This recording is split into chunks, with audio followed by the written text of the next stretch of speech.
Bonjour à tous, je m'appelle Jerzy Neja, je suis d'origine albanaise et je voudrais vous partager une vidéo, plusieurs, sur ma passion qui est l'histoire. Et je suis passionné d'histoire byzantine et on va dire aussi de gréco-romaine. Quand on observe l'histoire, on se rend compte qu'il y a plusieurs, on peut les nommer et ne pas avoir peur, on peut dire des manipulations ou des contradictions historiques. Alors, je vais commencer par l'Empire byzantin. J'ai lu plusieurs livres, je suis passionné de ça, donc ici je vais parler d'Alain Dussilier et de Jean-Claude Cheynet, qui sont deux historiens de l'Empire, on va dire, byzantin. Et qu'est-ce qui me frappe dans la lecture de ces livres et de la lecture de l'histoire en général? Je me rends compte qu'il y a plusieurs contradictions et je me rends compte qu'il s'agit de manipulation, donc de A à Z, des manipulations historiques, donc d'une part voulues et d'autre part liées à l'ignorance et d'autre part par des savants charlatans ou d'autre part guidés par le politiquement correct. Et donc quand on lit l'histoire, on se rend compte qu'il y a un empire qui s'appelle Empire byzantin. Et bien, la question est la suivante: qui était le peuple byzantin? L'autre question, jusqu'au XIe siècle, c'est un empire byzantin ou empire romain. Et si c'est un empire romain, alors pourquoi pas Rome n'est pas sa capitale?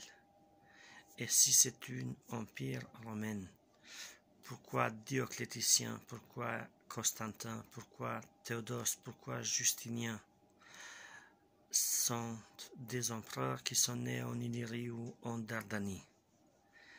Il y a une divergence. Si c'était un empire romain, alors dites-moi qui est né à Rome. Quel empereur est né à Rome? Constantin, Justinien, Dioclétien et d'autres. Les dynasties macédoniennes, les Comnènes, les Paléologues, non. Alors s'ils sont nés en Illyrie et si Constantin va abandonner le triumvirat fondé par Dioclétien, qui est né à Diocléa. Diocléa se trouve en Monténégro d'aujourd'hui ou en Illyrie, donc en Antiquité.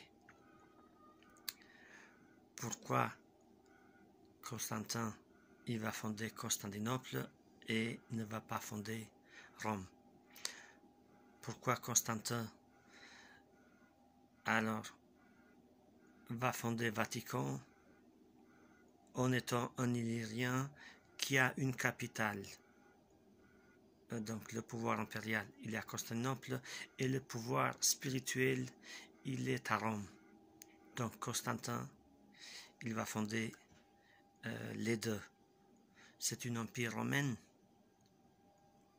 c'est un prolongement de l'empire romain, ce n'est pas un empire romain, c'est les Illyriens qui dominent dans ce moment-là. Et si on avance plus loin, qu'est-ce que c'est l'empire romain? C'est un prolongement de l'empire macédonien en alliance avec l'Épire et les Thraques.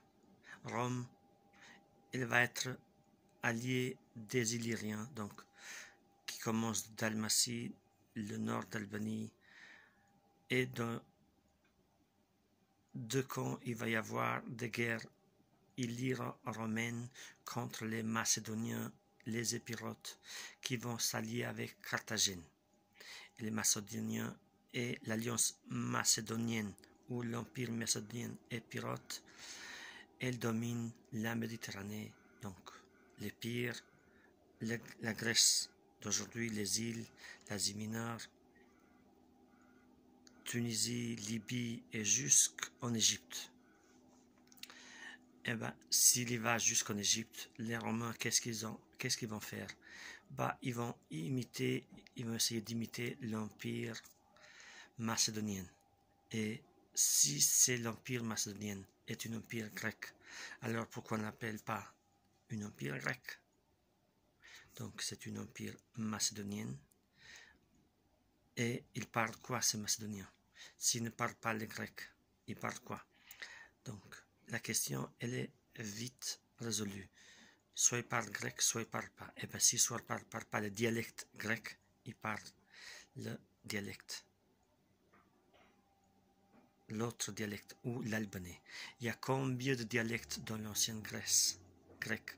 Il y a le dialecte dorien, il y a le dialecte ionien ou datique, ou on peut dire l'autre dialecte qui est dialecte chypriote, on va dire, tiens, on va amener, ou l'autre dialecte d'Asie mineure.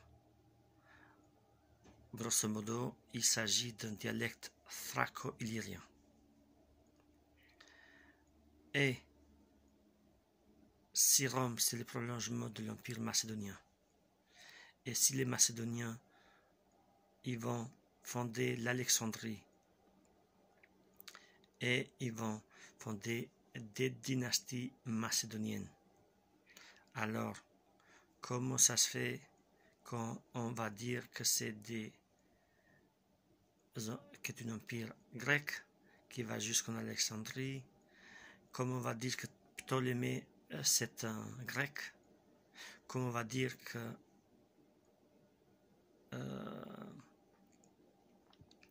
l'orthodoxie est née en Alexandrie, que le christianisme ou la Bible est traduite en grec en Alexandrie? Comment est-ce possible d'être traduit en grec quand ce sont des Macédoniens? Et les Macédoniens, ils dominent donc l'Illyrie, l'Épire, la Grèce d'aujourd'hui, donc le sud de l'Épire. Donc la Ligue de Délos, dans la Ligue de Délos, Alexandre le Gros, qu'est-ce qu'il va faire? Contre le danger perse, il va rassembler 250 000 hommes ou 300 000 hommes. Et il va aller jusqu'en Perse. Mais avant d'aller en Perse, il va faire une prière dans un temple qui se trouve en Libye. Et bien ce temple-là, c'est une copie de Dodone, et il va consulter là-bas le Poséidon en Libye avant d'aller attaquer les Perses. Pourquoi il va aller en Libye? Et ces Libyens-là, que sont le prolongement de l'Empire macédonien, ou c'est des Grecs? Alors si c'est des Grecs, pourquoi tous ils sont envahis par les Macédoniens ou dominés par les Macédoniens? Donc ça pose des vraies questions. Si Ptolémée est macédonien, comment est-ce possible que la Bible elle soit traduite en grec? Pourquoi ne pas être traduite en albanais et dans la langue d'Alexandre le Grand et de ses commandants qui, donc, ils ont fondé l'Alexandrie? Il y a le catholicisme et l'orthodoxie. Et le catholicisme, la Bible, elle va être traduite directement par Saint Jérôme. Elle va être traduite en latin directement de l'hébreu en latin. Qui va le traduire? C'est un Illyrien qui s'appelle Saint Jérôme. Donc, l'empereur, c'est un Illyrien. Eh bien, Saint Jérôme, c'est un Illyrien. Non seulement le fondateur de Vatican, c'est Constantin, mais seulement le traducteur, c'est un Illyrien. Alors, il est où le rapport avec le grec ou la langue grecque? Comment peut mentir d'un tel point? Comment on peut manipuler l'histoire ouvertement? Le mot grec ou gracoi, il commence à s'utiliser au 2e, 3e, 4e, 5e siècle, largement. Eh bien, gracoi, les Illyriens, ils vont appeler les Épirotes gracoi.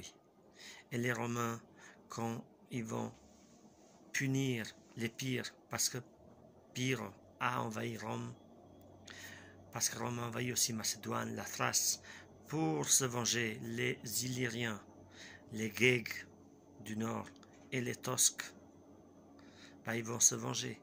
Ils vont anéantir les Pires et ils vont les appeler Gracchi.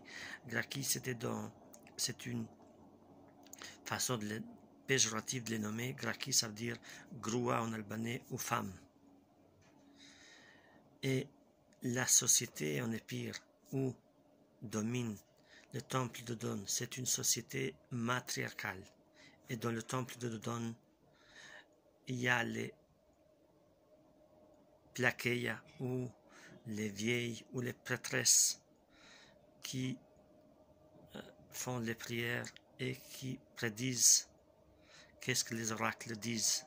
Ce n'est pas des hommes, c'est des femmes prêtresses et c'est une société matriarcale. Et quand on voit bien les Épirotes ou les Albanais d'aujourd'hui, ils vont avoir des jupes, des kilts comme les...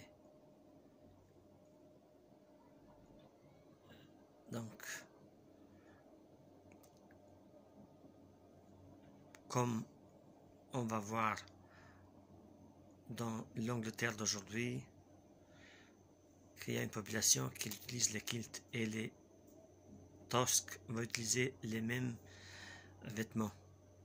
Il s'agit d'une société matriarcale, non seulement par les vêtements, mais par les prières, par les comportements, et on va les appeler gracoi, gras ou femmes. C'est une façon péjorative d'où vient le nom grec. Il n'y a rien à voir le grec avec ce terme-là. Le grec, ce n'est pas une langue, mais c'est une façon péjorative. Les dialectes sont les doriens, l'attique, le ionien et le dialecte de Grèce ou qu'utilisent les Grecs ou que l'Europe connaît comme grec, c'est le dialecte ionien ou de l'attique. Mais il y avait plusieurs dialectes, au moins 4 grands dialectes en Grèce. En Grèce antique, on va dire Grèce antique. Quelle population dominait la Grèce antique? La population la plus grande en nombre, c'était les Thraco-Illyriens. Donc, et la population qu'on voit aujourd'hui grecque, elle était minoritaire, elle est encore minoritaire. Ça veut dire le dialecte de l'attique ou ionien, il était le dialecte le moins utilisé. Et aujourd'hui, d'une manière abusive, on va utiliser ce dialecte-là et on va tricher et nier le vrai dialecte qui domine. À Dodone, dans les plaques plaques en cuivre qui sont trouvées, qu'est-ce qu'on voit? On voit que c'est marqué Pelasgikon, Théon, Théos aujourd'hui, le dieu en grec, mais pour les Pélasgues, c'était Théon. Il n'y avait pas de civilisation grecque, il n'y avait pas d'Hélène, le nom Hélène, ça n'existait pas. Il y avait des Achéennes, des Doriens, et il n'y avait pas de nom Hélène. Existait le nom Élida, Argolide, et d'où vient le nom Elad ou Elada aujourd'hui. Tout ça, c'est des manipulations pures, des spéculations. Donc, on va utiliser le mot grec ou église grecque et on va le mettre comme un passe-partout. Donc, catholique, ça vient des Grecs. Orthodoxe, ça vient des Grecs.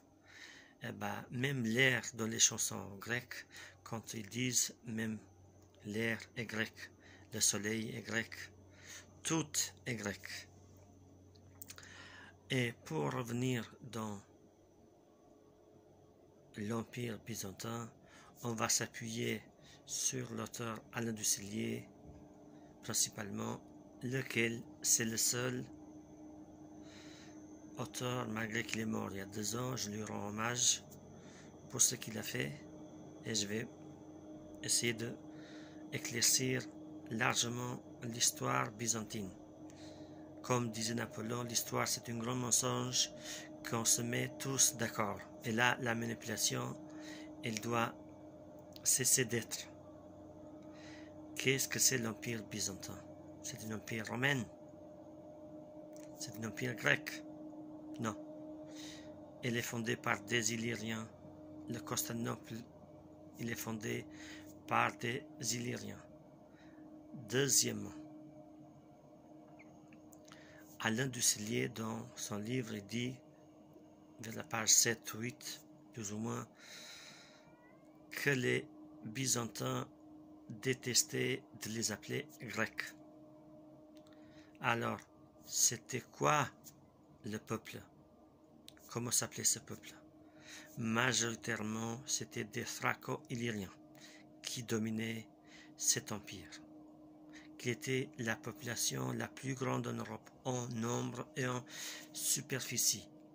Donc, les Francs ou les Gaulois, ils n'étaient pas plus nombreux à cette époque que les Thraco-Illyriens, de Dalmatie jusqu'en Asie mineure. Et Rome, c'était plus ou moins une alliance avec les Illyriens. Et le mensonge, il commence là. Et Alain Ducellier, il commence bien et il finit d'une façon mal. Pourquoi mal? Il commence, il dit qu'il déteste les appeler grecs, les Byzantins, et à la fin, il dit empire grec et empire hellène. Donc, si c'est un empire grec ou un empire hellène, dites-moi qui est né à Athènes, qui est né à Sparte comme empereur. Donc, majoritairement Justinien, Constantin, c'est des empereurs qui sont nés en Dardanie ou en Macédoine. Les dynasties viennent principalement de Macédoine. Donc, cela ne tient pas la route. L'orthodoxie, elle commence à s'utiliser après le schisme de 1054. Donc, quand il y avait l'écriture ou l'alphabet romain à Constantinople, on va dire, donc ils disent aujourd'hui c'est un empire romain. Et bien, après le schisme, en 1204, il va y avoir les croisades. Et bien les croisades, ils vont rester. Et bien le catholicisme, il va s'implanter encore dans le nord d'Albanie et dans le sud, dans la Grèce d'aujourd'hui, dans le Constantinople.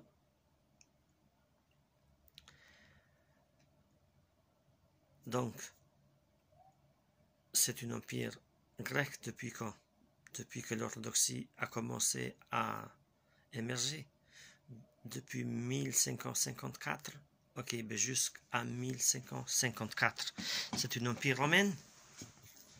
Eh bien, qui vient de Rome? Quel empereur? Ils viennent en général d'Illyrie. Donc, il y a un problème? Oui. Il y a des faits qui ne correspondent pas à la réalité. Il y a un alphabet grec. Combien d'alphabets grecs il y avait? Plusieurs. Soi-disant grecs. Hein? Parce qu'à cette époque-là, 2700 ans, il ne s'appelait pas grec. Il ne s'appelait pas Hélène. La manipulation, elle commence là. Il y avait plusieurs alphabets. L'alphabet datique, l'alphabet corinthien, l'alphabet de Crète, en Gortine, qui a des plaques. Il y a le code de Gortine qui est assez mal connu et peu exploité. Pourquoi? il y a des questions à soulever. Pourquoi l'alphabet de Gortyn ou le site de Gortyn, il est peu visité? Qu'est-ce que les historiens ils veulent cacher là-dedans?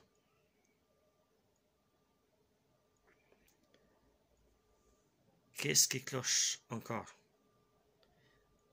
Avec Théodose et qui va prolonger l'empire de Constantin, le christianisme il va se mettre en place complètement. Il y a Constantinople qui est la capitale, et la deuxième ville c'est Salonique ou Thessalonique aujourd'hui. Et qu'est-ce que c'est Salonique ou Thessalonique en grec d'aujourd'hui? C'est la capitale de l'Illyrie ou d'Illyricum. Ben, si c'était un empire grec, il pouvait très bien l'appeler un empire grec ou la capitale de Grecum. Pourquoi il l'appelle Illyricum? Parce que c'est l'Illyrie. Alors, qu'est-ce qu'on peut reprocher à un autre historien, par exemple Jean-Claude Chenet, qui publie dans Que sais-je? Donc, pour moi, c'est aussi un historien très connu en France. Comment il parle de l'histoire byzantine? Il parle même pas du nom Byzance. D'où vient ce nom byzantin? Qui se cache derrière le nom Byzance? Qui se cache derrière le nom grec, qui est un nom récent? Ce n'est pas un nom ancien. À l'époque d'Aristote, il s'appelait comment? Il s'appelait la Grèce? Non, il n'y a pas de nom grec. Il n'y a pas de nom. C'est des Hellènes, non? Il n'y en a pas. C'est des Akènes? Oui. C'est des Doriens? Oui. Ce monsieur-là, donc, Jean-Claude Chenet, il va jamais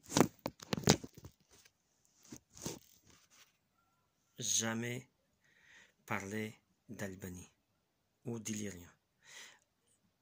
La seule fois qu'il mentionne le nom Albanie, c'est pour dire que au Moyen-Âge, il y a des populations albanaises qui sont venues dans le Péloponnèse. C'est le hasard, c'est l'ignorance. Non, je ne peux pas qualifier de hasard ou d'ignorant. Non, pur et simple, je l'appelle un charlatan. Donc un charlatan, on peut l'appeler charlatan. Pas plus que ça. De nier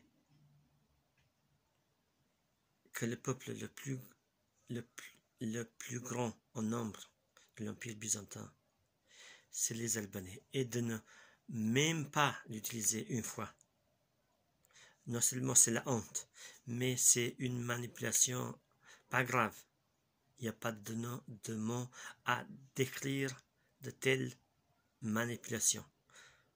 La France des grands savants, eh ben, en ce qui concerne l'histoire, à part Alain Dusselier, qui, à ma connaissance, il lui a fallu 10 ans pour publier le livre de Byzance, qui est le meilleur spécialiste de l'Empire byzantin pour moi, qui connaît le mieux l'Albanie, qui a fait une thèse sur l'Empire byzantin, qui a étudié les sources de Anna Komnena, donc qui est la fille d'Alex Komnène.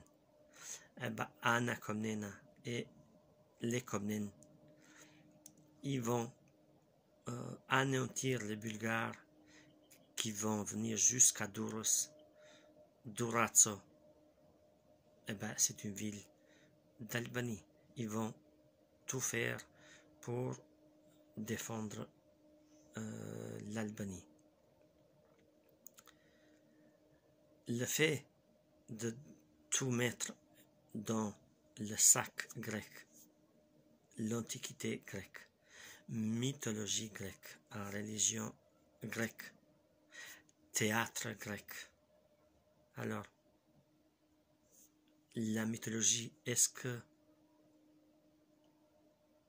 elle est écrite? L'histoire, la guerre de Troie, elle est écrite il y a 3200 ans? Non. C'est d'une façon orale qu'elle est venue jusqu'à nos jours. Est-ce qu'on peut parler d'histoire et de mythologie? Est-ce que la mythologie, c'est l'histoire? Est-ce que la mythologie, c'est une pure et simple manipulation? Oui, la mythologie, elle est abusivement mis tout le temps dans le nom grec, qui ne correspondait pas à cette époque-là. À l'époque de Troie, la guerre de Troie.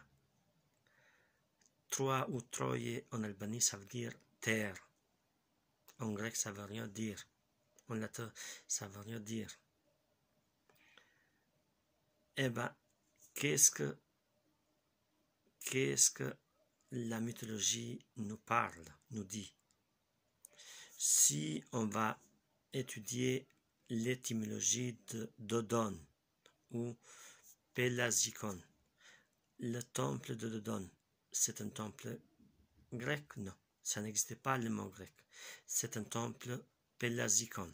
Dans les plaques trouvées à Dodon, c'est écrit clair et net, Pelasgikon, Théon. D'accord? Il n'y a pas de nom grec, il n'y a pas de nom achéen. Donc d'où la manipulation pure et simple. On parle de Zeus ou Zeus. Ze en albanais, ça veut dire voix ou la voix des tonnerres. On parle de Poséidon ou Potdan, qui est le dieu des tremblements de terre et des... Ok, on va pas s'arrêter là. On va dire simplement que Poséidon, Potdan, en albanais, mot à mot, s'explique Potendan, qui est en train de te séparer, ou de qu'est-ce que fait un tremblement de terre? Il sépare des morceaux de terre. Donc, ça ne s'explique pas par le grec nouveau. Aucun lien le grec ancien avec le grec nouveau.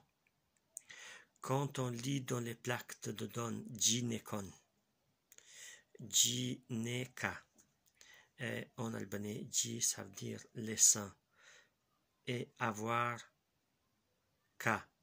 Donc, Gineka, c'est mot à mot avoir des saints. Eh bien, il s'agit d'un mot tout simplement qui s'explique en albanais d'aujourd'hui et l'albanais ou en Pelasgikon de l'époque. On prend le mot Aphrodita, et c'est pas moi qui ai expliqué, c'est Robert d'Angeli, Mathiareff ou d'autres. Eh ben, le fondateur de ces explications, c'est Giuseppe Crispi en 1835, qui va comprendre que l'albanais explique l'étrusque, le grec et le latin. À l'époque, il était pris au sérieux par une partie. Et aujourd'hui, la mythologie, mythe, en albanais, mi-thua, c'est-à-dire, thua en albanais, ça veut dire dire. Dire à moi égale mythe. Eh bien, si on veut expliquer le mot théâtre, on peut l'expliquer en grec. C'est thua. Thua en albanais, ça veut dire dire. On peut expliquer en grec ancien ou en latin le mot acteur. Non. Acte, d'or, ça s'explique également en albanais. Si les Grecs pouvaient expliquer le mot Pelasgikon, les mots Larissa, Athènes, les mots Larissa, Athina, Pélasia, c'est des mots de 3000 ans, 4000 ans. Ils n'ont rien à voir avec l'Athènes de 2500 ans, avec l'Athènes de 2000 ans. Rien à voir. C'est une autre histoire et c'est une manipulation totale. Rien à voir. Quel rapport? Athènes et Sparte, c'est des deux cités. Si on va plus loin, des villes portuaires, on peut les comparer à Gênes ou à Venise. Allez, on peut les comparer. Mais ça s'arrête là. Ils sont dominés militairement par Macédoine et l'Épire. Et si on y va expliquer le mot Platon, est-ce que ça s'explique? Quel est le nom de Platon? Pouvez-vous me dire comment il s'appelait Platon en grec ancien? Plata ou piata en albanais d'aujourd'hui, ça veut dire plat, même en français d'aujourd'hui, plateau. Il y a un lien ou pas? Donc, est-ce qu'il s'appelait Platon ou c'était un surnom? Est-ce qu'il s'appelait Aristote? Aristote, il est né en Macédoine. Platon, il n'est pas né à Athènes. Même Socrate, il n'est pas né à Athènes.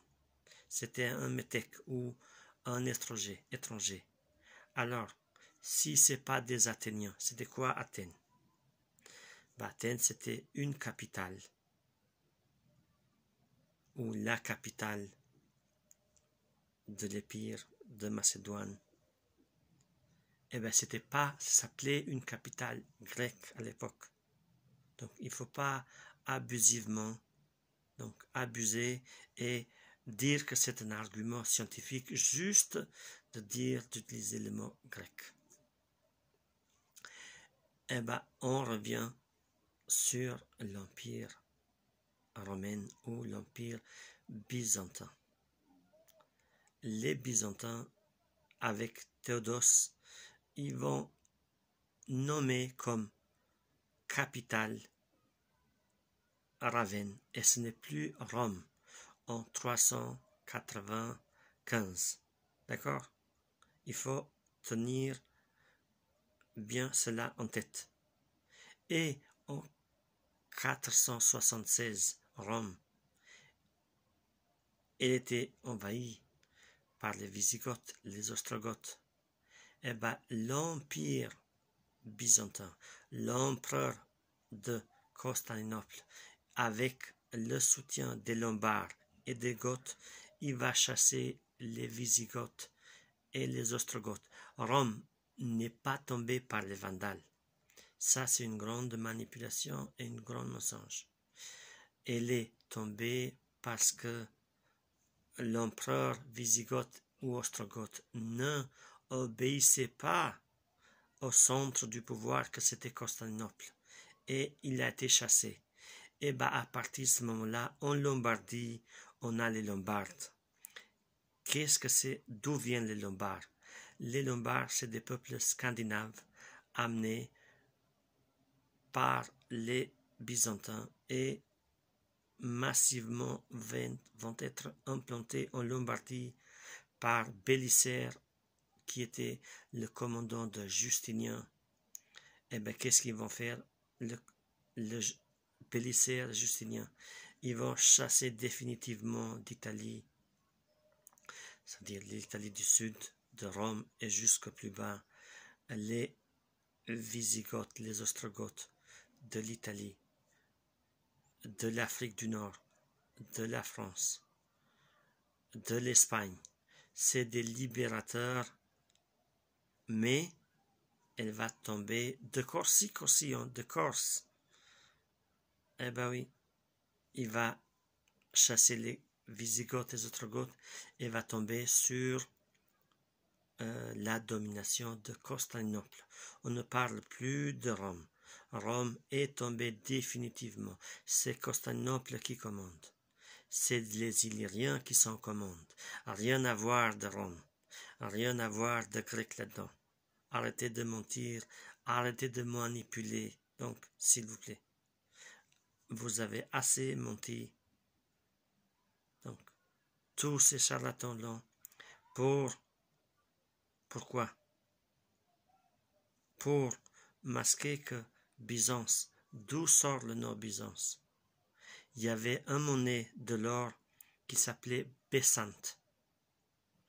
Cette monnaie-là, elle était valable jusqu'au 16e, 17e siècle.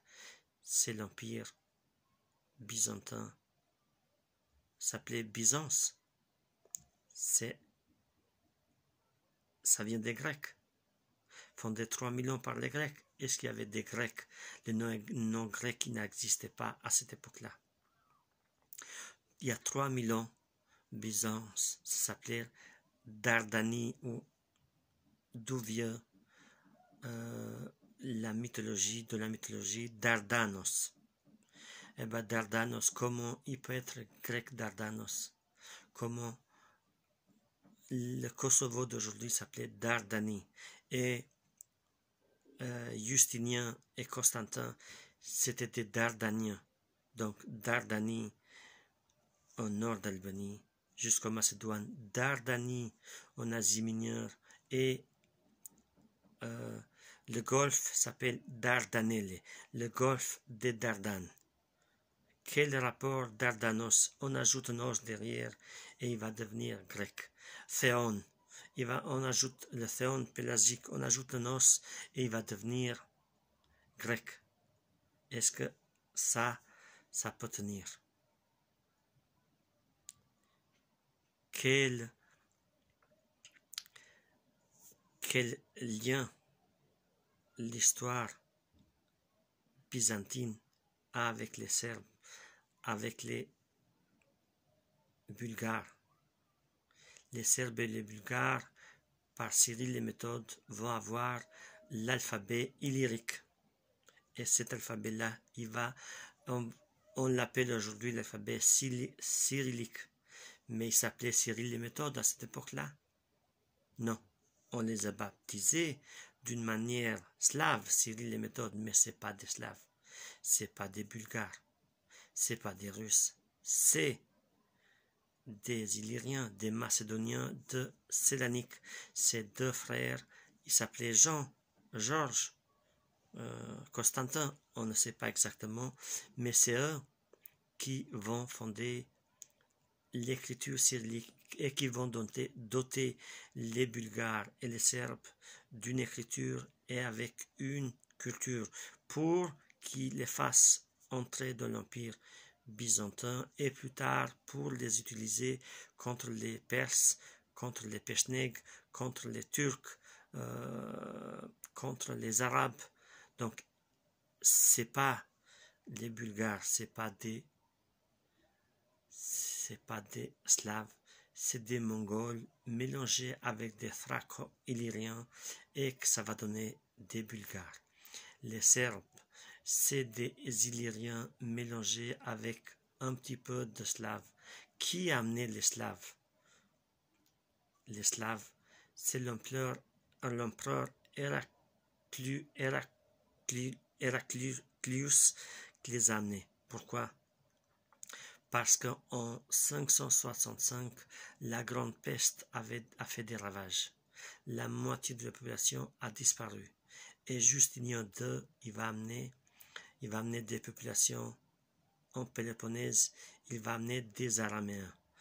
Dans la Dalmatie ou dans la Croatie d'aujourd'hui, il va amener une partie des Perses, une partie des Slaves, pour peupler des régions complètement vides, ou presque vides, parce que la peste, en Constantinople, la population elle est passée de 400 000 à 50 000.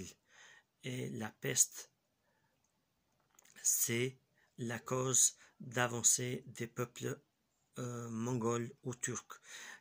Dans cette époque-là, il y a les Mongols, donc les Bulgares, c'est une souche mongole, les Hongrois, c'est une souche mongole, et ce n'est pas des Slaves. Plus tard, ils se l'ont slavisé, mais ils n'ont rien à voir. Ils ont une petite minorité slave, mais ce n'est pas des Slaves. Les Slaves, avec Oleg, les Ukrainiens, ils vont adhérer de l'Empire byzantin.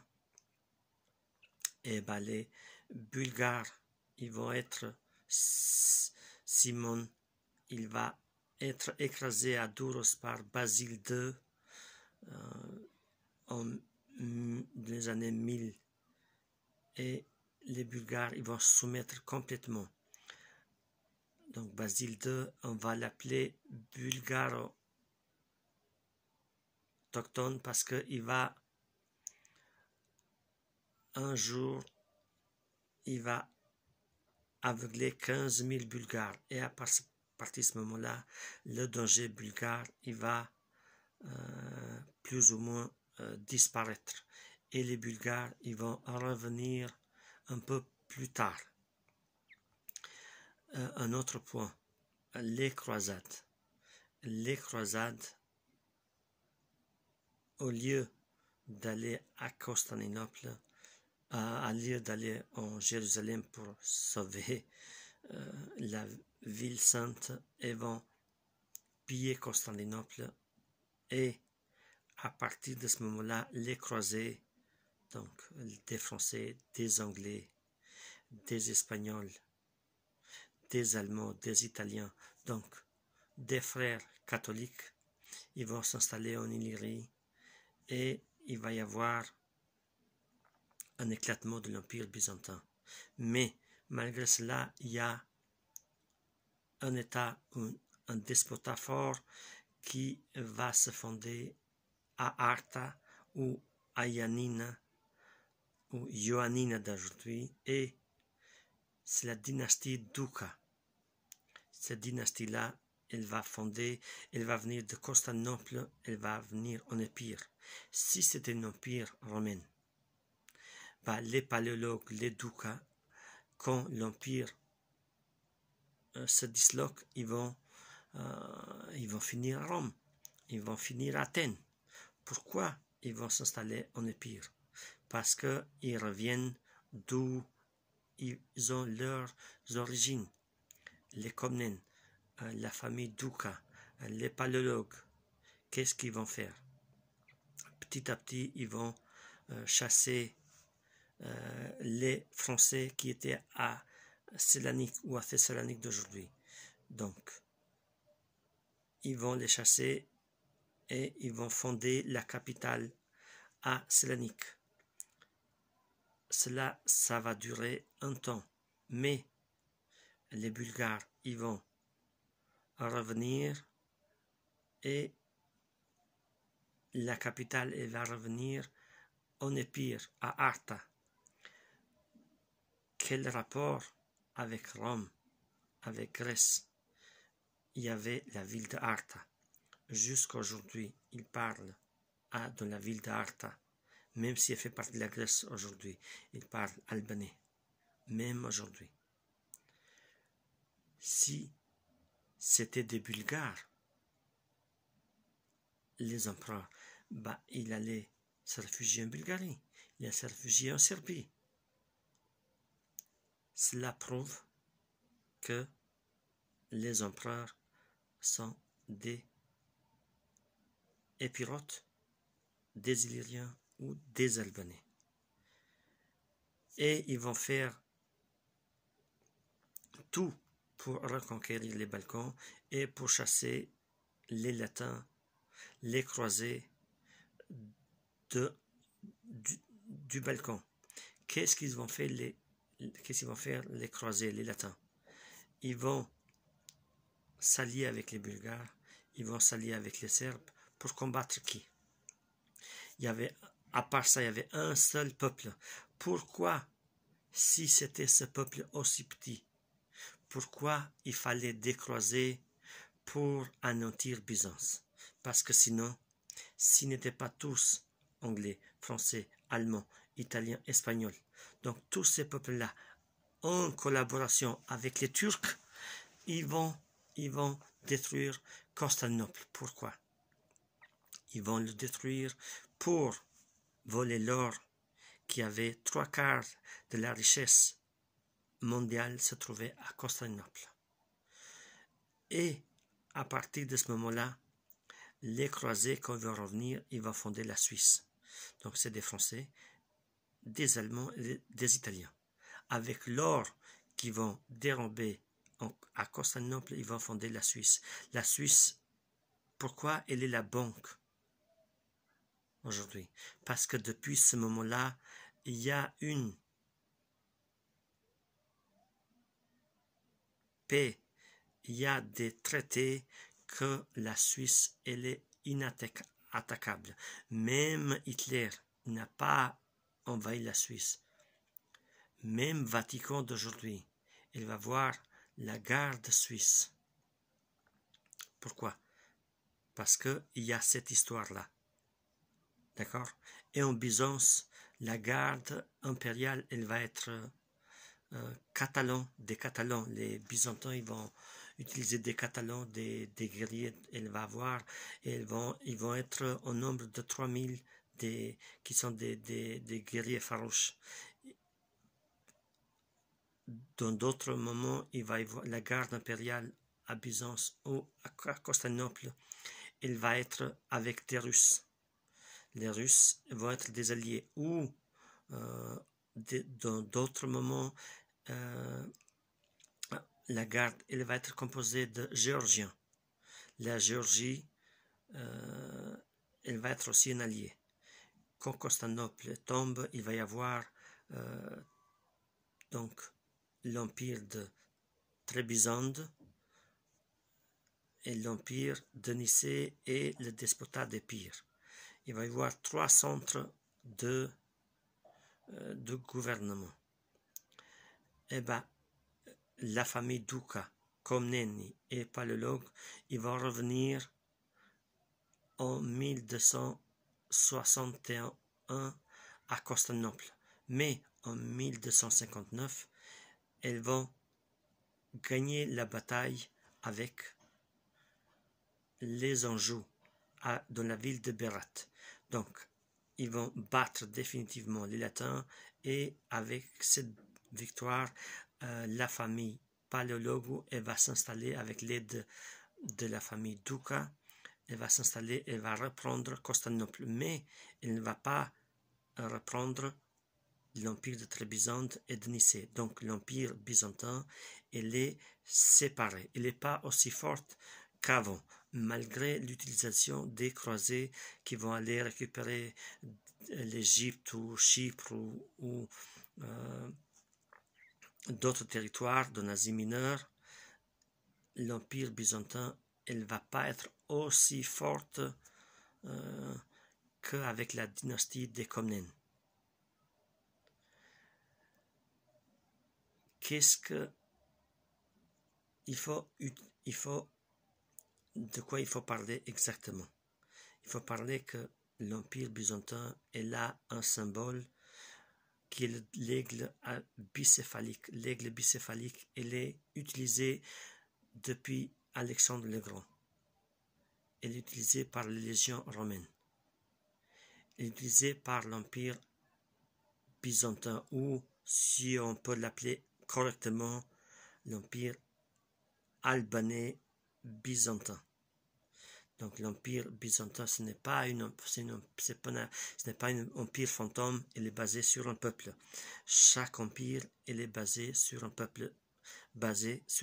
Et ce peuple-là, c'est les Albanais. Et ce n'est pas les Romains, et ce n'est pas des mensonges qui vont durer éternellement. La manipulation, elle doit cesser un jour. Alain Dusselier, dans son livre Les Byzantins, il parle d'un manque de byzantologues de la part des Albanais. Et ben les Albanais, ils ont un manque cruel, et donc là, les Grecs et les autres, ils profitent de manipuler l'histoire. Les Albanais, ils ont cru la version européenne. Les Albanais, ils ont cru la version soi-disant indo-européenne. Mais ils croient aussi l'alphabet, la mythologie de l'alphabet, que soi-disant l'alphabet, les Grecs ils ont pris par les Phéniciens, mais la civilisation minoenne, 3000 ans, 3200 ans, elle avait une écriture, il avait linéaire A ou linéaire B, qu'ils n'arrivent pas à le déchiffrer. Mais avec l'albanais, on peut le déchiffrer. Par exemple, un albanais qui s'appelle Albert Nicola, plus ou moins, il l'a déchiffré. Il faut arrêter de dire que c'est un alphabet phénicien et qu'il n'y a pas de lien entre Macédoniens, Libye, Tunisie et les Phéniciens. Donc, il y a un empire macédonien qui contrôle déjà la Méditerranée. Mais,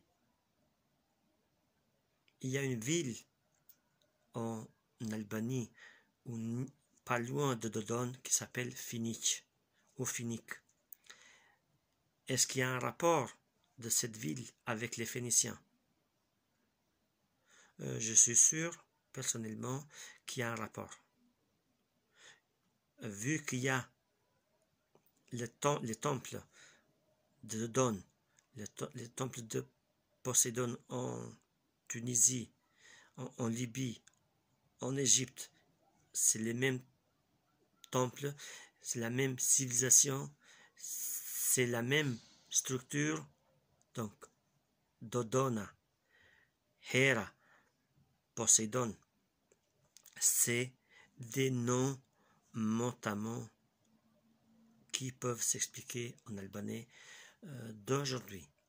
Si on peut prendre les noms Redon, Agron, Poséidon, Teuton, Pélasikon, ces noms Redon, Agron, même dans l'Albanie d'aujourd'hui, ils sont utilisés. Mais pourquoi ils ne sont pas utilisés dans la nouvelle langue grecque d'aujourd'hui?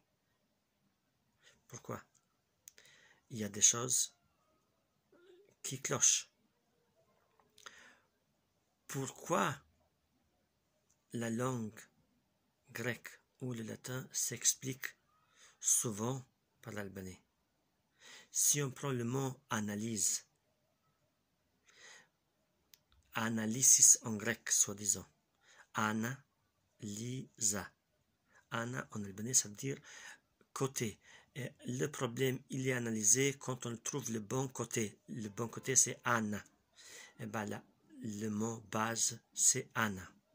Même le mot base, il ne peut pas s'expliquer en grec, il ne peut pas s'expliquer en latin. Baza, en dialecte geg, ba, c'est égal tenir. Et si on prend la langue grecque d'aujourd'hui, elle ne peut pas l'expliquer. Inexplicable. Mais en albanais, c'est mot à mot baza. Et le latin, si on enlève les lombards, il y a les Tosques, Toscana en Italie, il y a les Tosques en Albanie, il y a les Étrusques en Italie. Malgré que l'alphabet étrusque se lit de droite à gauche, si on regarde bien dans l'alphabet grec, dans l'alphabet étrusque, on peut pas l'appeler l'alphabet grec. 2700 ans. Non, ça s'appelait pas alphabet grec à cette époque-là. L'alphabet étrusque, oui. Comment il s'appelait l'alphabet il y a 2700 ans? C'est dans la même époque, l'alphabet étrusque et l'alphabet grec.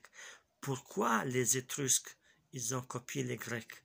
Et pourquoi pas le contraire, que les, soi-disant les Grecs, ils ont copié l'alphabet des Étrusques? Pourquoi l'alphabet, soi-disant grec et étrusque, c'est de la même époque? Pourquoi 18 sur 26 lettres, c'est les mêmes? Et pourquoi l'alphabet d'aujourd'hui albanais a 36 lettres et 36 phonèmes? Pourquoi l'alphabet latin et grec a 26 phonèmes? La langue albanaise, elle a 36 phonèmes. Elle a plus de mots monosyllabiques. Elle a le mot ha, pi, ri. Mais le plus important, le mot, la langue albanaise ou le dialecte Geg, il a des mots avec H, ha, huli, hadriatique, hana. Hana, c'est la lune. Huli, c'est Hul en tosque albanais du sud, Ilios en grec. On ajoute un os, Huli, il est devenu Ilios. Donc, la mer Adriatique, elle s'appelait avant Hadriatique. Les mots anciens, plus elles sont les mots anciennes, plus elles contiennent des H. Par exemple, homme en français, c'était homme en latin. Les mots anciennes contiennent un H. Et c'est pas moi qui le dis, c'est Ferdinand de Saussure. Ce n'est pas Djerdjineja. C'est l'un des meilleurs linguistes qui parle de homme qui devient homme en français. D'accord? Et Ferdinand de Saussure, dans ce livre-là, les bases de la linguistique, de quoi il parle? Il parle, par exemple, des mots qui disent indo-européennes, comme les mots en allemand Wolf, Uik en albanais, ou Likos en grec, Uku en albanais. Ce pas des mots inexplicables, c'est des mots explicables par l'albanais. Et pourquoi Uku? Comment les mots naissent? Les mots loup ou ouiku, qu'est-ce qui fait loup? Loup, il fait ou en albanais et en français. Loup et uku, qu'est-ce qu'ils ont en commun? Ou lupo en italien. Ils ont le ulf ou wolf en allemand ou en anglais. Ils ont le mot ou. Est-ce que ça vient de l'albanais ou c'est des mots, c'est la phonème qui est universelle? Alors, la phonème ou, qu'est-ce qui fait un loup? Un loup, il commence à hurler. Ben, quand il hurle, il fait ou, et d'où le mot hurler. Et en albanais, c'est uluri. Ou, et en français, c'est hurler ou huluri. Qui est le plus ancien?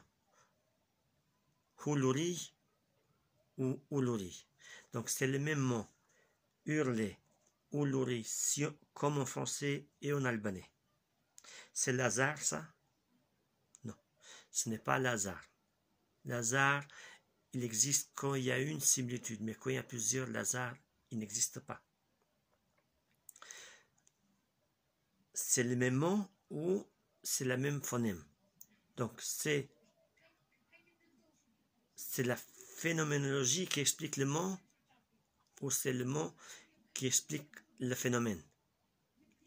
On prend le mot oui, qui veut dire l'eau en français. Oui, quand l'eau, elle tombe dans la rivière, elle fait eau. Quand l'eau, elle tombe, elle peut faire en albanais ou, mais o et ou, c'est proche. Mais c'est pas la même étymologie. Ça ne vient pas ni du grec, ni de l'albanais. L'homme préhistorique qui se trouvait en France, l'homme préhistorique qui se trouvait en Albanie, un qui l'appelait ouï, ouï, l'autre qui l'appelait aqua, a, ou l'eau, eau en français. De façon indépendante, ils avaient la capacité de nommer. Alors, comment s'explique qu'il y a tant de similitudes entre l'albanais, le grec nouveau, le latin, le français, l'allemand? C'est l'albanais qui a été la première langue.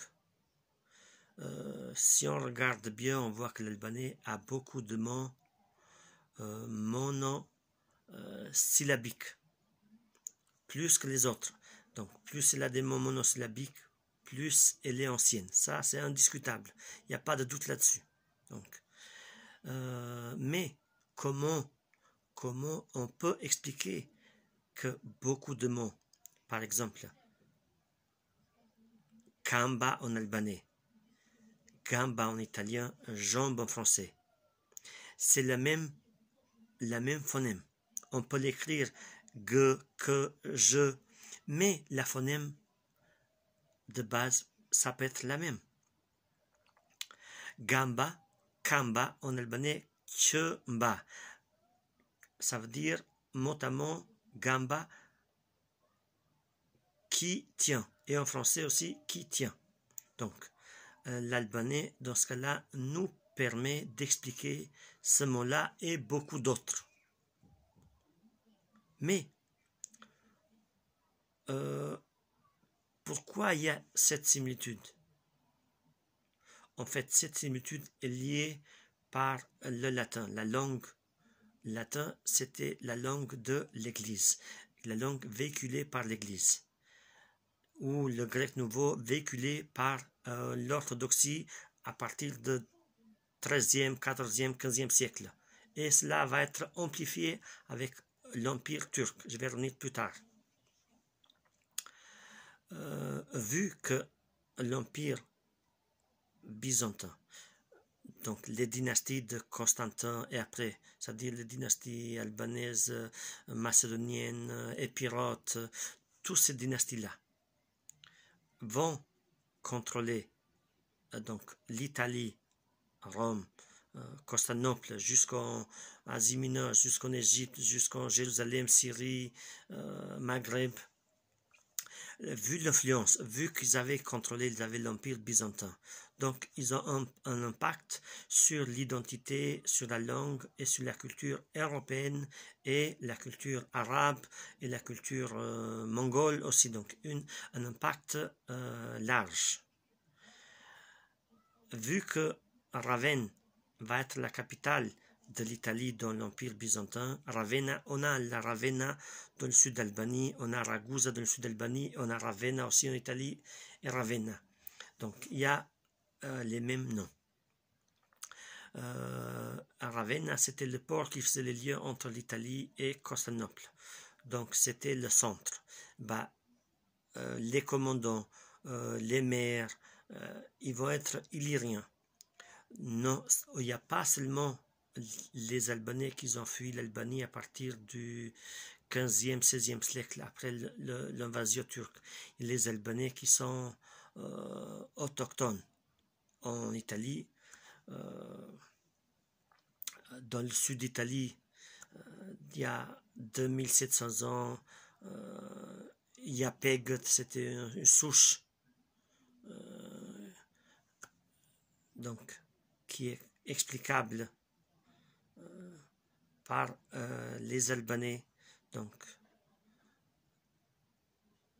et non seulement ça, quand on dit grec, des villes grecques en Italie, ou Grecamagne, en fait, ces Grecs, ils sont encore là en Italie, mais le problème, c'est que ces Grecs-là, ils parlent quoi?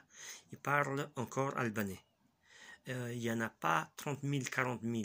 Donc il y avait beaucoup plus dans l'Italie du Sud, de Naples, beaucoup de Sicile et partout dans l'Italie, même en Venise. Et pourquoi il y a des Albanais en Venise? Pisa. Parce que Gênes, parce que Venise, Gênes, Pisa, c'est des villes byzantines. Venise, elle est née à partir du 8e, 9e siècle. C'était un village et elle va faire le lien quand Ravenne tombe sous la domination des Lombards et sous la domination de Charlemagne.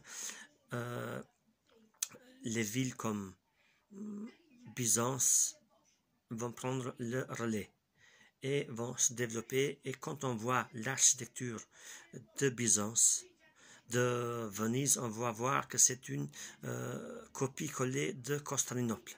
Quand on va voir Gênes, quand on va voir Pise, on va voir que c'est l'influence, l'architecture byzantine. Et cela, on ne le dit pas. Pourquoi on ne le dit pas? Parce que tout ça c'est fait exprès pour cacher l'histoire. Donc la présence albanaise, elle est grande en Italie. Donc, vu que la langue ou le latin, elle est liée avec les Étrusques, et les Étrusques, ça veut dire c'est à peu près la même souche étrusque, albanais, c'est à peu près la même souche. Donc, et le latin descend des Étrusques. Cette culture-là, cette influence latine, quand Rome va envahir Gaule, donc il y a le dialecte celtique en France et après l'influence culturelle étrusque ou latine. Et c'est pour ça qu'aujourd'hui on voit qu'il y a une similitude entre l'albanais, l'italien, le grec et le français, parce que le latin a véhiculé par l'Église. Et ben le latin, il y avait les curés qui le maîtrisaient. C'était pas le peuple. Le peuple il parlait une autre langue. Et ben c'était pareil pour l'Albanie et pour la Grèce. Si on utilise l'alphabet latin, on ne peut pas dire que le monde entier est italienne ou française. Si on utilise l'alphabet cyrillique ou l'alphabet soi-disant grec, on ne peut pas dire que le monde est grec. Il ne faut pas confondre l'alphabet et histoire.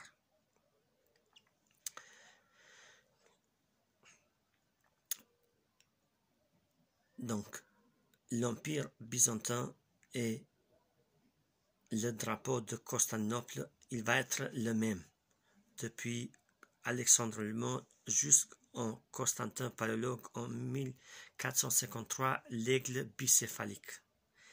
Il va être le même. Et le même drapeau, c'est l'albanais qu'ils ont aujourd'hui. Non seulement les Albanais, le même drapeau, ils ont pris les Serbes. Pourquoi les Serbes? Parce que la dynastie Nemanja, elle a pris une fille de l'empereur Paléologue. Donc, quand la fille se marie, en dot, elle va prendre le drapeau aussi. Pourquoi les Russes? Parce que Zoé Paléologue, la fille de Constantin Paléologue, le dernier empereur, va se marier avec l'empereur russe. Et Ivan le Terrible et tout ça, c'est les descendants de Zoé Paléologue. Donc, elle va partir avec l'emblème qui est l'emblème de l'orthodoxie aussi, l'aigle bicéphalique. Donc, à partir de ce moment-là, Ivan le Terrible et les Russes, ils vont réclamer aussi la descendance byzantine.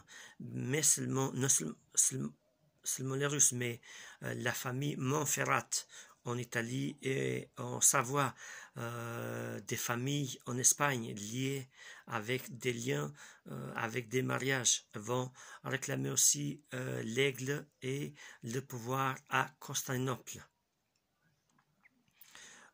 Donc, c'est pour cela que l'aigle est devenu presque universel dans l'Europe. L'empire byzantin, elle tombe, mais par exemple, en Italie, Bessarion, le prêtre connu Bessarion, il va s'installer en Italie, et ben, il va amener toute sa bibliothèque avec lui. Et Bessarion, c'est un nom albanais qui ça veut dire, Bessa, ça veut dire la parole donnée ou la croyance. Et en grec, ça veut rien dire. Quand ces nouveaux Grecs ou les Albanais ou les riches, les paléologues, les doukas, tout ça, ils vont venir en Venise et en Italie, ils vont amener le savoir, ils vont amener beaucoup de richesses, beaucoup d'or, donc, Et cela, ça va aider à fonder la Renaissance européenne. Et la Renaissance va naître avec le savoir et avec la richesse. La famille Durazzo, qui va venir de Duros, va fonder les banques en Italie. Donc ce n'est pas les Juifs qui vont fonder les premières banques, mais c'est les Albanais venus de Constantinople qui vont s'installer en Italie. On les appelle Grecs aujourd'hui, mais est-ce qu'on les appelait Grecs au XVe siècle? Au XIIIe siècle? Non. La Grèce à cette époque-là, ça s'appelait Morée, la Morée. Et quand il va s'installer, peut-être on va l'appeler Gréci, Gréki, mais il parle albanais. Qu'est-ce qui cloche dans l'histoire, qui manipule beaucoup de choses? Il y a un fait fondamental. Il n'y a pas de guerre grec-albanais. Il y a des guerres anglais-français, anglais-allemand, français-anglais, français-italien, français-espagnol. Il n'y a jamais eu, ça n'existe pas dans l'histoire des peuples voisins qui n'ont jamais fait la guerre. Ça n'existe pas. Donc, cela amène à conclure que si c'est des peuples différents, forcément ils doivent faire la guerre. Il n'y en a pas. Dans l'Antiquité, il y a la guerre entre Troyens, Grecs. Non, ça n'existe pas le mot grec à l'époque. Hélène, non, ça n'existe pas le mot Hélène. C'est faux. C'est de la manipulation. Est-ce qu'il y a une guerre gréco-romaine? Si vous me trouvez une guerre gréco-romaine, cela veut dire qu'il y a une continuité grecque. Est-ce qu'il y a des guerres illyro-romaines? Non. Il y a des guerres épires contre Rome. Il y a des guerres macédoines contre Rome. Pourquoi? Parce que c'est deux alliés qui vont attaquer Rome et Illyrie, qui sont d'autres alliés. Et César et Pompée, ils vont s'affronter en Épire, en Illyrie. Et quand on fait secret d'histoire en France, qu'est-ce qu'on dit? Ils vont, donc ce monsieur-là qui dirige l'émission, il va dire, ils vont s'affronter en Grèce. Non. César lui-même, dans son livre, il dit, j'ai débarqué en Épire. Et il va faire la guerre avec Pompée. Il va la faire en Illyrie et en Épire. Pourquoi on va manipuler l'histoire? Pourquoi? Quel est le but? Le but, c'est de faire exister l'Albanie, pour sortir l'Albanie qui n'a pas d'histoire, pour que l'Albanie ne se développe pas, pour qu'il n'y ait pas de tourisme, pour qu'il n'y ait pas d'identité. Non. L'Albanie, elle est au fondement de l'identité chrétienne, de l'identité linguistique, de l'empire macédonien, de l'empire illyro-romain, de l'empire byzantin. Quel est l'empire? Le nom byzantin commence à circuler au XVIe siècle. Et pourquoi on ne dit pas empire grec, empire romain, puisque c'est un empire romain, un empire byzantin? Pourquoi on est obligé de camoufler, de mentir? Pourquoi il n'y a pas un film pour Constantin, pour Justinien, pour la dynastie des Comnènes, pour Dioclétien? Donc, c'est Lazare? Non. Pourquoi pas il y a un film pour Alexandre le Grand? Pourquoi on ne dit pas qu'il est macédonien, que c'est l'empire macédonien? Pourquoi on ne dit pas que c'est un empire albanais? Pourquoi? Pour ne pas faire de l'ombre à la Rome, pour ne pas sortir que les Allemands et les Français. Est-ce que vous savez que les Allemands ils sont réunis dans un état au 18e, au 19e siècle? Est-ce que vous savez que l'Italie elle commence à fonder un état au 18e, 19e siècle?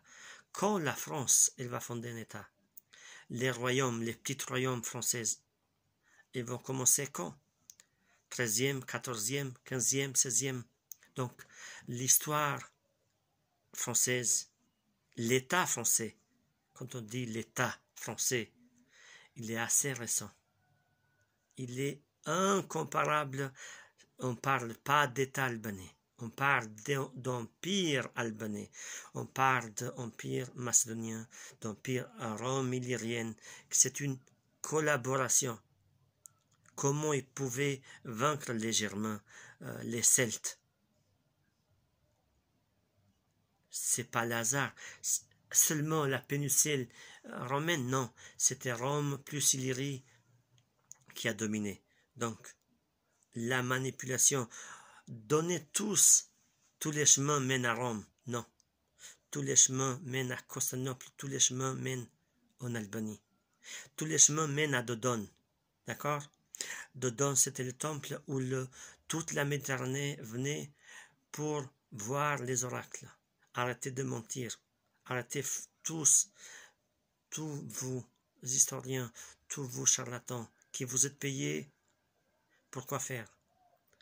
Donc, je dois rendre hommage à Robert d'Angeli, à Mathias Reff. Donc, c'est des Français qui connaissent mieux l'histoire d'Albanie et de l'Antiquité mieux que d'autres. Et je remercie de leur honnêteté. Donc, mon but, c'est d'être honnête avec moi-même et d'être dans une démarche intellectuelle. Donc, la manipulation, elle doit cesser. Donc, assez avec une vision gréco-romaine, avec une vision indo-européenne. Assez. Assez de mentir d'une façon lamentable. Arrêtez de mentir. Arrêtez. Il y a Apollonia en Albanie aujourd'hui. Il y a Apollonia. Il y a 2000 ans en Mygdonie. La Macédoine, il y a 2500 ans, s'appelait Mygdonie, d'où vient le nom Macédoine ou Macédonia. Il y a Apollonie en Libye. Qui a fondé les Grecs? Ah bon? C'est pour ça qu'Alexandre le Grand, il a dominé tout le monde?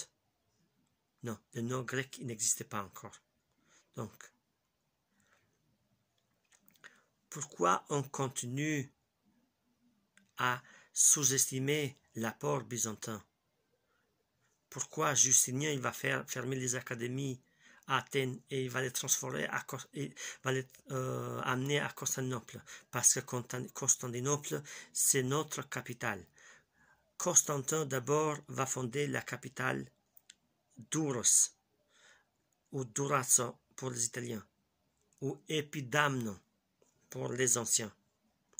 Ce n'est pas des villes grecques. Vous savez pourquoi Douros, Epidamos, Apollonia, ce n'est pas des villes grecques. Ce n'est pas des villes fondées par les Corinthiens. Le mot Corinthe, vous savez, c'est un mot 3000 ans, 4000 ans. C'est peut-être un mot indo-européen. D'accord? Il faut arrêter de mentir que c'est Corinthe, c'est un mot grec. D'accord? Il faut arrêter de mentir, de manipuler l'histoire. C'est pas Auric fondé par Corfou. Non. Corfou était sur la domination ou faisait partie du royaume de Teuta, de Bardul. D'accord? Il faut arrêter de mentir. Donc, il faut arrêter de mettre dans le sac grec que c'est des villes grecques fondées par les Grecs. Non. Arrêtez. Arrêtez de tout, même l'air est grec. Même en France, on va utiliser aller grec et ça va devenir un argument scientifique. On va utiliser la mythologie et ça va devenir un mot scientifique. Hérodote, il s'appelait comment? 8 siècles, 5 siècles après Hérodote, il raconte l'histoire des Pélasges. D'accord? C'est une tradition orale. Et ce monsieur-là, regardez bien, c'est un Français, c'est pas un Albanais. Ferdinand de Saussure, qu'est-ce qu'il dit? Ce monsieur-là, il va dire que la langue écrite, souvent, elle va dévier les phonèmes.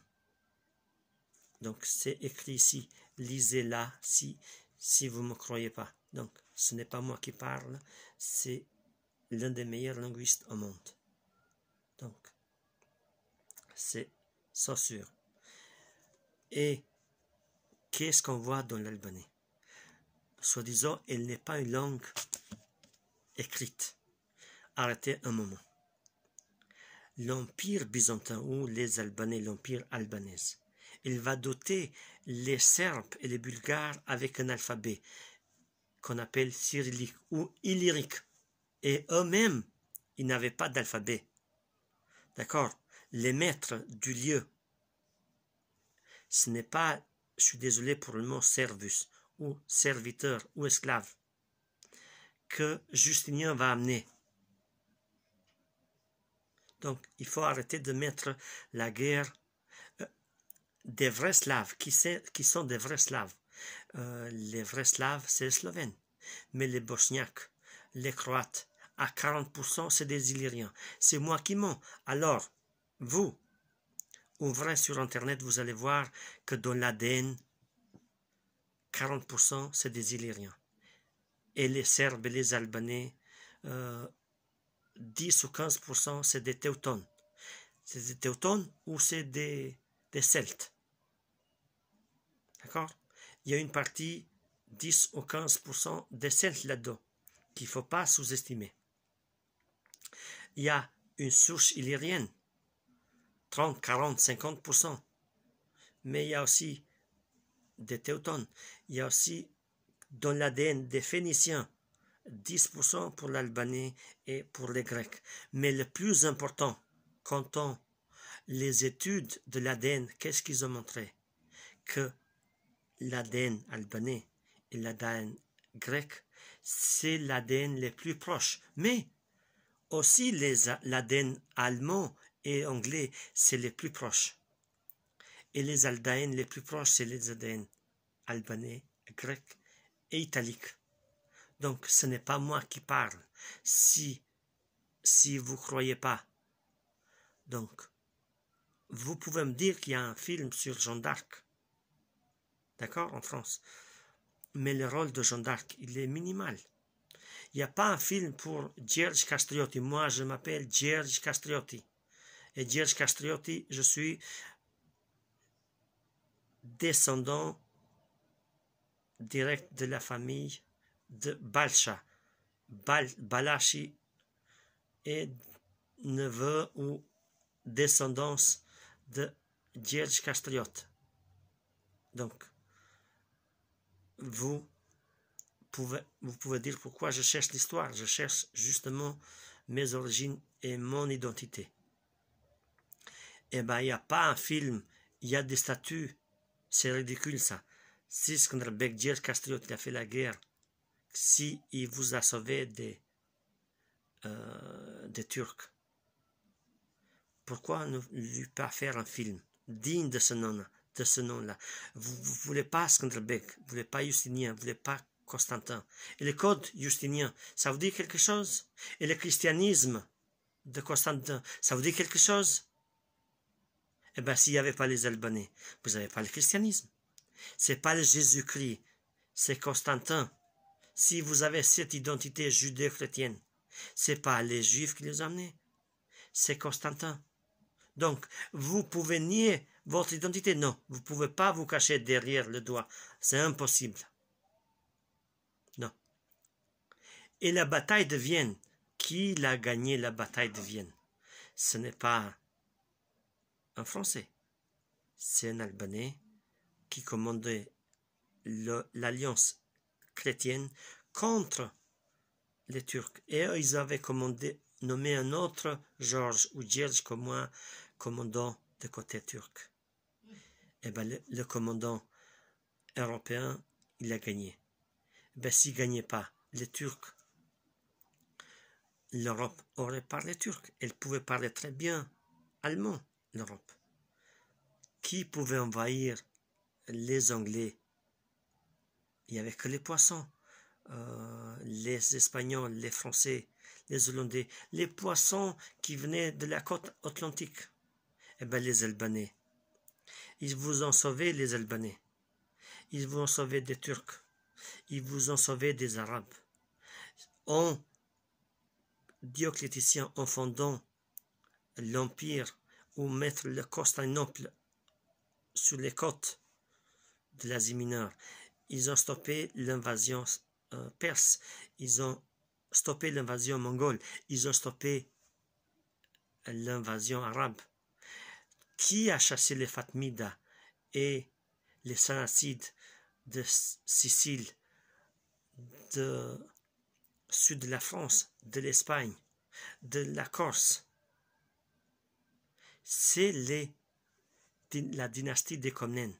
C'est grâce aux Albanais que vous êtes libérés. Qui vous a libéré des Goths, des Visigoths? Des Allemands.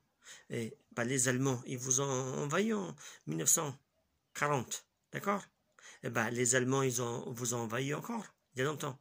Et ben, c'est Justinien. C'est Justinien. Et ben, il faut savoir aussi que l'Empire byzantin, s'il est tombé, c'est grâce à la jalousie de nos frères catholiques contre les frères orthodoxes. Voilà.